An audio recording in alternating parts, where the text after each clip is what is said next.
Kuis mga atis, welcome back sa aking channel, si Kuis Alan to. So pag-usapan natin yung bagong video na gagawin ko ng reaction video ngayon. At ito yung tapatan ng dalawang singer, isang dating kapuso at isang bagong kapuso. So ang tinutukoy ko ay si Jonalyn Biray na mas kilala ngayon bilang Jonah, at si Jessica Villarubin na bagong winner ng The Clash Season 3. So kinanta nila, pareho nilang kinanta yung song na Healing, and tingnan natin kung paano kagaling itong dalawang singers na parehong produkto ng GMA shows. So, with no further ado, let's watch the video and later I'll be giving my reaction and opinion later. So, let's go!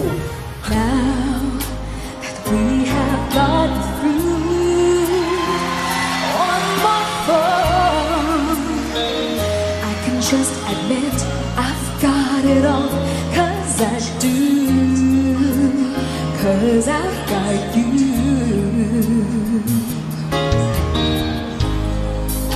We've crossed these bad lines too many times. The past is still the heart, but it never leaves alone. 'Cause your love just keeps on healing me. No matter how I bruise, if I just trust you, your love just keeps on healing me. One more breath, one more chance that wasn't there before. In your arms, I'm taking hold of your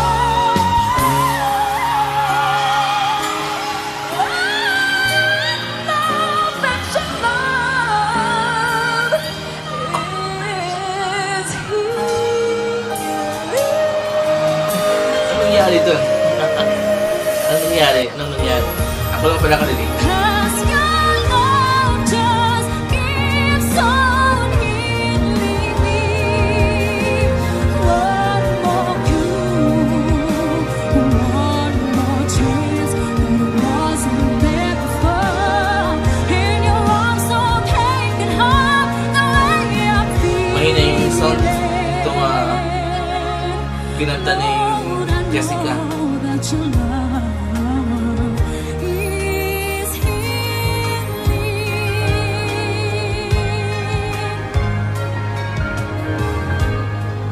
And I know I have it now, 'cause you showed me how.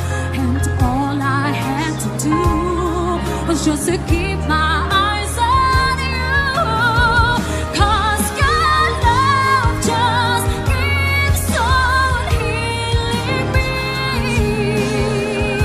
No matter how I bruise, if I just trust you, your love just keeps on healing me. One more cure, one more chance that wasn't there before. In your arms, so I'm taking hold the way I feel.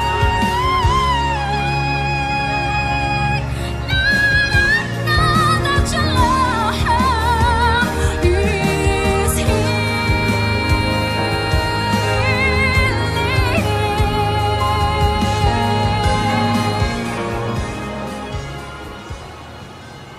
Okay, tayo ko na pala natin yung performance ng dalawa.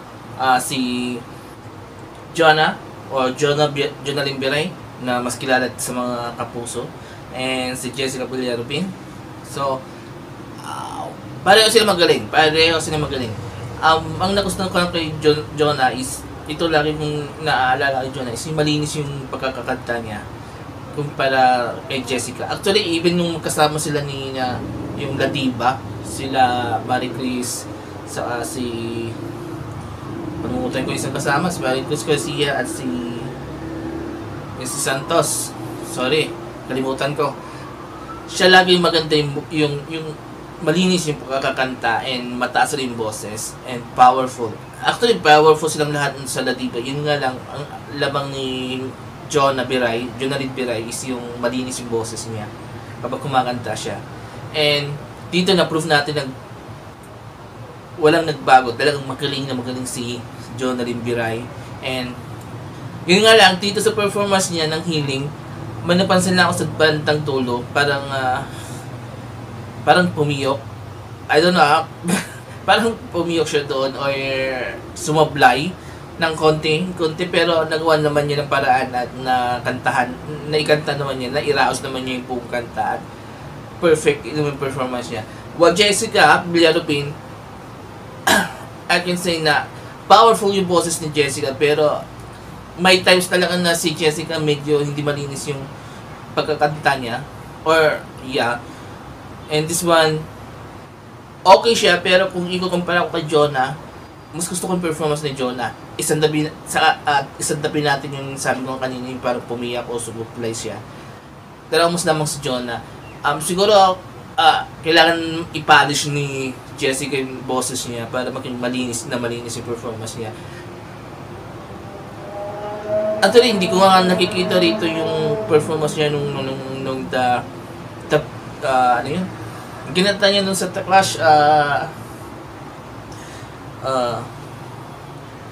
kalimutan ko tayo. Yung humangat talaga ako gusto doon. Ang ganda yung performance niya, sobrang lakas. Dito, magaling, pero nalamangan siya ni Jonah. Sorry sa mga fans ni Jessica, pero I can say mas nalamangan ni Jonah si Jessica dito.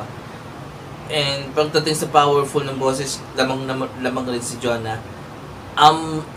Siguro there's more room pa kay Jessica dahil bago pa naman siya, and siguro kapag sanay na siya sa pag-casting o pag maging part na siya ng All Out Sunday, definitely makakita tayo mas magaling. Kasi magaling naman talaga si Jessica. Yun nga lang, parang feeling ko na-apekta siya ng nervyos niya. Yun na. Kasi, di ba, in the past performance niya sa The Clash, medyo marami na aapansin na parang sumasablay siya minsan. Pero nakakabawi mo siya at the end of her performance. So, ayaw kong isantabi na mahina or not mahina. How is the correct word?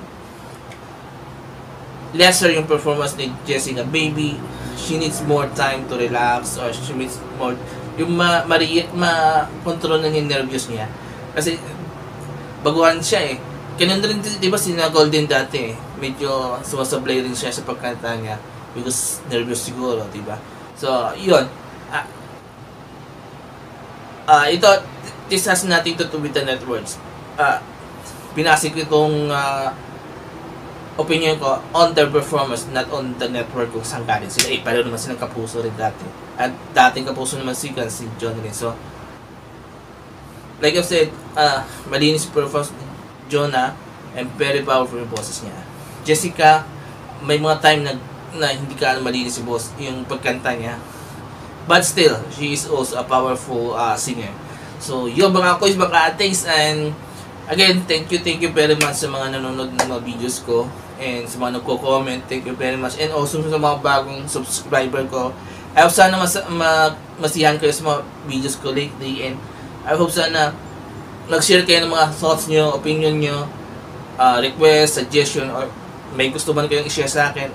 Willing ako, and I will read all your comments below and try kong masagot yun. So, yun. Thank you. Bye-bye. And see you in my next video. Bye.